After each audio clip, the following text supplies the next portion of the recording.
All right, we're going to continue with our post-race media availabilities for today's Blue Emu Maximum Pain Relief 400 at Martinsville. We are joined by our race winner, William Byron, who has been collecting clocks here all weekend at Martinsville. His second clock of the weekend here, driver of the number 24 Hendrick Motorsports Chevrolet. We will go straight to questions for William. If you have a question, please raise your hand and we'll get a wireless microphone to you. We'll start in the back there with Noah.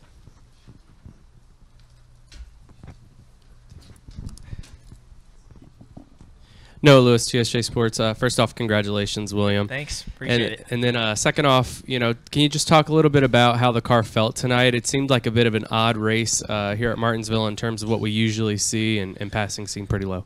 Yeah, the pace was certainly high. I don't think I could never relax. I could never save. I saved tire by just not sliding the tires, but not. I never could back up and like save tire and things like that. But I think it's just really cold temps and. Anytime it's below 40 degrees, I'd say, the tires don't even lay rubber. So that was definitely a factor all night. But normal short track stuff, like take care of your rear tires and all those things. And I felt like we did a good job of that. Rudy made some great adjustments there. Probably the mid portion of the race got us a little bit better, and just had to manage when we got to traffic and had to be aggressive with certain guys to kind of, either move them or get them offline to pass them and set our gap from there. I thought as soon as we got our car a little bit better, we could work through lap traffic and kind of build the lead. How much could you take from the truck race on Thursday? Obviously, these cars are very different. It's different, but Martinsville, like any short track you go to, it's rhythm. So you find that rhythm, and I felt like in the truck I was able to find that rhythm pretty well in that last long run that we had towards the end of that race. And just it's always fun just racing other stuff. I don't know why I didn't do more short track racing, throughout the last few years, but it's been a lot of fun to go back to the short tracks and be with great people on the late model side. And there's little things here and there that they've taught me that I feel like have helped me, and all those things, all those little tidbits pay off. And then quickly, I asked you Thursday about where you're going to put the clock. Have you figured the first one out, and what are you going to do now with the second one? Yeah, probably give one of them to my parents, and yeah, probably just keep the cup one in the apartment because that one's pretty special. Anytime you win a cup race, these things are hard. I know it might have looked like we had a dominant race, but these cup wins are really hard. So you cherish them, and definitely going to try to keep all the trophies together. We're going to go to Matt, Mark, and then we're going to go upstairs to the press box. Matt Weaver, Racing America. You were in a similar position to win a clock. I think it was 2019, late caution, kind of made it go away. Jeff Gordon has been so good here for so long. The 24 car is synonymous with modern Martinsville history. Yeah. Are you aware of any of that and your place now adding to that legacy? Chase wasn't able to do it. He came close too. But are you aware of your place in history now, 24 Martinsville? Yeah, it's special because I feel like, so when I was a rookie, Jeff was like, hey, let's ride up to Martinsville together. Like, it wasn't even a question. It was like, hey, let's ride up to Martinsville together. I want to show you some things. So he walked me through this place, and just the things he told me, I don't know if they really clicked until I ran second that year to Truex, and they started to click, and I was like, all right, that's it. Like, that's the way you get around Martinsville. So just having his history in the 24 car definitely puts an emphasis on being good here, because I feel like it's a place that is filled with history, and if you can win here in the 24 car, it's going to be something you always cherish. So definitely is special, and he's got 93 wins and however many clocks. We've got a lot of clocks to chase, but it's cool to get that advice from him, those little things that I picked up from him in my rookie year that I didn't really use for a few years, and then as soon as I got towards the front, I'm like, all right, that makes sense. I know that Jeff has kind of taken a personal investment in you in terms of not even just the racecraft, but also just the marketing and presenting yourself publicly. What has Jeff meant to you as far as your development as a Cup driver? Yeah, I think Jeff kind of brought me to the Cup Series. Like I was a kid in Xfinity that was really raw and didn't know a lot about the world, and I felt like Jeff brought me into the Cup world and said, here's how things go, and I think that's been key for me, because he's probably been the biggest mentor for me when it comes to how do I manage the team, how do I talk to the guys, and how do I get things done, when it comes to inside the shop and how I work with people. Hey, I want this on my car, or I want, this in the interior of the car. So he was very vocal about getting all that stuff right. And I feel like those are the details that now it's kind of paying off for me. Go to Mark and then to the press box. Mark Garrow, PRN. William, I've got a couple of questions. Number one, I was talking with Joey Logano after the race. He talked about how you brake checked him. He said, I would have done the same thing. I asked him, you wish now you would have hit him harder? And he said, yes. What were you expecting there? Were you expecting something harder than he gave you in turn one? Yeah, I just knew legend car days. I just knew if it comes down to a restart at the end, the second place guy is just trying to move you off the bottom. So, Dennis taught me a lot of good lessons back in the day of that stuff, and I felt like that paid off there at the end. I've never really been in a situation like that until tonight, but I was like, man, all right, I guess it's kind of like the legend cars. You got to keep the car on the bottom, and luckily, I kind of messed up 3 and 4, and I was able to, he was right there on my bumper, but I was able to manage that. And my other question is, this is the first time you've had multiple wins in a season. You've done that 8. That's cool. That's 8 We've races. been chasing that. That's 8 races, only 8 races into a 36 race season. So again, how does that make you feel now? And what are you adjusting goals now as far as how many races you think you can win this year? Yeah, I think I said it a couple times. I felt like last year left us with a pretty bitter taste because I felt like we were so close to a lot of wins in that second half of the year, and man, it just felt like things would happen and things would break down, right at the last minute, and it left me with a bitter taste. And I felt like throughout this off season I was pretty bitter about that stuff, and but it was motivation because I felt like we could get into this year. Granted, it's a new car. We had to go through that adaptation process with a new car, but I feel like we're starting to learn now what we need, and it's good to see. And now I feel like all that desire and passion that we had in the off season to prove to ourselves that we could win multiple races is there. So does it change your goal? Yeah, I think my goals for at least last year and this year have been to win multiple races, so I don't think that's changed, but it's a long season, so we've got to go to Bristol Dirt and figure out that, and go to Talladega and hopefully build on what we did at Atlanta. So I don't know, it's a long season for sure, but I think certainly we have the pieces to do it. We're going to go upstairs to the press box for a pair of questions.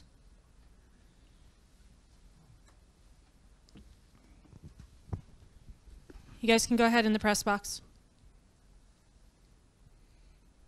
All right, we'll go to Kelly down here, and then I'll get the questions from them upstairs. Kelly, CrandallRacer.com. First off, you said there about it clicked when you finished second to Truex a couple years ago. What was it that clicked? We've heard that here before from drivers, that it would take them either getting lapped and they would watch the leader, or there would always be a moment for them where it clicked. What was it for you watching Truex and following Truex that it clicked for you? Well, I can't tell you that, but no, I don't know. It's just short track stuff. I mean, I think when it clicks everywhere. I'd say the mile and a halfs are a little bit different, but they're still like grip is grip. So once you figure out what that feeling is that you want in the car, it does click for you. So I just think I've got great people around me. With Rudy, he's grown up on the short tracks. He worked with Kyle a lot in the super late models, and he's got a good idea of these places, and it helps when you have people pulling the rope in the same direction, and you have Rudy up there knowing what adjustments to make. He can see the car go around the track, and he probably knows before I say anything what I need. So just awesome team, and we've got I can't forget to mention Raptor. They're on the car with Exalta, and their promotion there, so pretty cool to have them on the car, and good to get both sponsors a win. So with Liberty a couple weeks ago, pretty awesome. And you touched on being the first repeat winner of the year and being bitter after losing out on some wins last year. So just what does it mean now to cross off the box of first season getting multiple wins? Yeah, I just think it kind of breaks the ice a little bit. I felt like, I could win a race a year. We've done that for a couple of years, but to get in that multi-win category is hard. You gotta lead a lot of laps, and we were doing that okay, but we're kind of I'd say we were probably an 8th to 12th place team before this year, and I just feel like I just see a difference in the way our guys are this year, and kind of the attention to detail, and it's been good so far. So we just gotta, like I said, it's a long season, so a lot's gonna change with this car, and we gotta keep it up. All right, we're going to go back and try the press box again. Hey, William, firstnightcatchfans.com, tracking the win. Is it true that you have an upcoming competition in Lego Masters? And if you do get the group for moving your Legos for the clocks? Oh yeah, yeah. I'm doing some stuff with Lego Masters soon. I don't have any idea what it's going to look like or what it's going to be, but I'm supposed to not spoil that, so I'm just kind of wait and see. But yeah, it's been kind of a busy season so far. So the last thing I built was the Titanic Lego set, which was like 9,900 pieces. So that was pretty wild. Was pretty exhausted after that. So I've kind of it's hanging up in front of my bed. So it's pretty cool. And you're running for the Kyle Larson on the dirt this week, right? And how will that help you for the race next week? Yeah, I mean, I'll be honest, I have no idea what I'm doing, but I think iRacing has helped. Their dirt model is pretty good. The way the track changes, I feel like I've been trying to watch a lot of dirt races to kind of see, how that all works. And luckily, last year with Bristol Dirt in the Cup car, it was pretty much like an asphalt track. It was just a slick asphalt track because it got rubbered in, and you just had to baby the throttle. But I think this year is going to be a little different. So hopefully the running the dirt late model will help me a little bit. I want to run a lot more of those because I feel like they're a full-size car. You can manipulate them. They're not too dangerous, I feel like, for somebody like me who has no experience, and they've got a ton of horsepower. So hopefully my hope would be to run a lot of super late model races on asphalt and some on dirt, would be the goal for the future. And did we have another question upstairs in the press box? Yeah, Joshua Weatherman, Short Track Report. After years of declining attendance, short track racing is seeing an amazing regrowth, but is now struggling due to the pandemic with supplies, namely tires. Do you think it's imperative that drivers on your level go to these tracks to help them market to and bring in fans? Oh yeah, I mean, I think I probably get more fans from going to a race at Hickory or Pensacola or New Smyrna than I do, going to do something here at the track. I feel like people see that you're able to do unique stuff, and kind of, those guys are really good at what they do. So the racing is no different than up here. It's just a matter of kind of different cars and different series. But yeah, I think my next one's Nashville in a couple weeks, and hopefully, we can have a good run there and just keep that momentum going. I do think it's cool to. My wish would be that we had more short track races close by the Cup race, and then we could have guys do that. But hopefully in the next couple years we can kind of get the schedule synced up. And tell us how important you think short tracks have been in developing talent and growing skills for young drivers to reach this level, including yours when you started. Yeah, I mean, it's big. I think Cup's its own beast, so we can't discredit. Like, when you get to Cup, there's so much you got to learn. So, but you just got to be versatile. I think Larson showed that last year. It's just about being versatile and being able to adapt. Everyone at this level is so good. It always amazes me when we go out and practice for like a new track and you see like 20 guys just figure it out so quick. It's just amazing to see the talent in Cup. Is pretty cool. We're going to go to Aaron. Aaron Bearden, Motorsport Speak. Congrats on the win, William. I'm going to talk about the dreaded P word. I know it's early, but last year, strong year for you, top 4 in points most of the regular season. You get to the playoffs, one bad run. I think Talladega crash kind of undermines all of it, right? This year, 8 races in, you've already got more playoff points than you had all year last year. I know you're more concerned about the wins right now, but how important is that for you to be able to make a deeper run when the postseason comes around and avoid those kind of pitfalls? Yeah, it's all bonus points. Last year we were top 3 in points all year, and that was great, and we were feeling good. And then we get to August, and we're like, oh shoot, we're 9th in playoff points. Like, where did all that go? So, it was, or whatever, 7th, 8th, 9th, around there. So, yeah, we've got to get those playoff points. We've learned that over the course of being in the playoffs the last 3 years or 4 years, and yeah, it's just all about getting the playoff points so you can be one of those top 3 or 4 guys. Ideally, you'd try to be, like Larson was last year, but yeah, it's really important. Going to go to Deb and then Bob. Deb Williams, RacingToday.com. Congratulations, William. You are a very close family. We talked about that years ago when I wrote about you in the Charlotte Observer. Your parents are here. And you said this was for your mom. It was a year ago that she had her health issues. Please talk about how much this means a year later to win this race and how you've dealt with this during this year when it's been so tough. Yeah, I mean, to think back to last year, the race was on a Sunday, but it was the same weekend as this. And, the first thing that happened was I got back to my bus and, we finished 4th, I think. And, I was like thinking about the race, and I opened my phone and my dad's like, call me. I'm like, man, that's weird. Like, he never says that after a race. Like, he usually says something about the race or whatever, but it was like very urgent. So I called him and he told me what was going on, and he told me about it, and I'm like, he told me what happened at the track and that she was rushed to the hospital, and it all seemed okay, but they're like, yeah, there's this like mass in her brain, like we're not sure what it is, and my heart just stopped. Like, I was just like, man, I couldn't deal with the emotion of that. Like, it was hard to process, and I'd say the next few days after that, I didn't think about racing at all. It was all about, what was going on. And I think as the next 90 to 100 days progressed, it was still about that, but I somehow had to race too.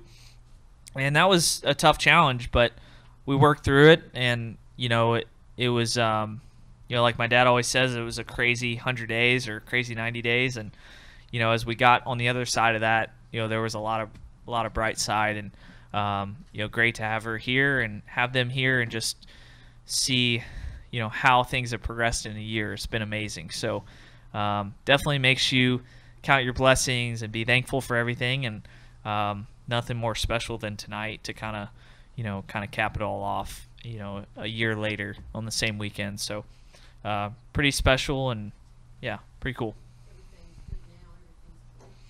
Yeah, for sure. So, yeah, just thankful, and we'll definitely enjoy this win, and it's gonna be a lot of fun to celebrate. Yeah, I'm pretty close to them, and I've got a great supporting cast with Max and my girlfriend Erin and my sister Catherine. Like, I have a great group of people around me that I feel like when things were tough, like in racing and in life, it's easy to go to them and talk to them.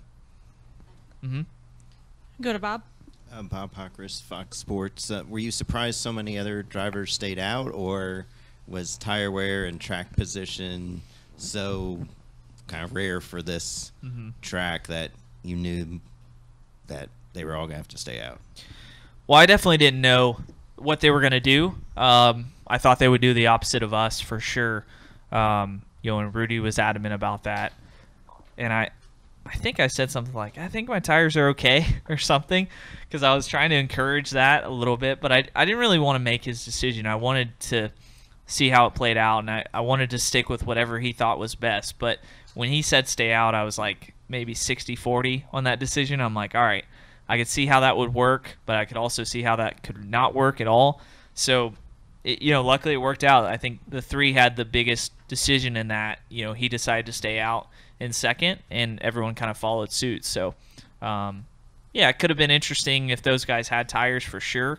I kind of would have been the odd man out, but with the way how cold it was outside, I don't know if you could have gotten cold tires to take off. You know, it was so cold. They took 7 laps to take off. Any additional questions for William? Go back up front to Matt. One more for you. On the restart where you first took the lead, I think it was with Chase, was there some kind of a agreement or understanding on the restart how you guys would work together, and what was that? Yeah, we just watching races here, you know, throughout the years, it just makes sense for the leader to, you know, choose the top and have if your teammates, you know, if you're lucky enough to be in that position, you know, he takes the bottom and you work it out off turn 2. So, you know, it worked out well. I thought it was a little choppy with the way that the next gen accelerates, kind of weird. Like you have grip, and then like if you spin your tires, you're killed. But it's like as soon as you launch, it's really good. So the first one we did, I spun my tires a bunch, and you know, I almost lost second. But yeah, it worked out, and you know, luckily, you know, I think he had a pretty good run too. They were really fast, so just kind of all about, you know, who got out front. Thank you. Any final questions? All right, William, well, congratulations this weekend, Thank you. and we'll see you next weekend. Appreciate it. Bristol. Bristol. Bristol, baby. I lost where we were going next week.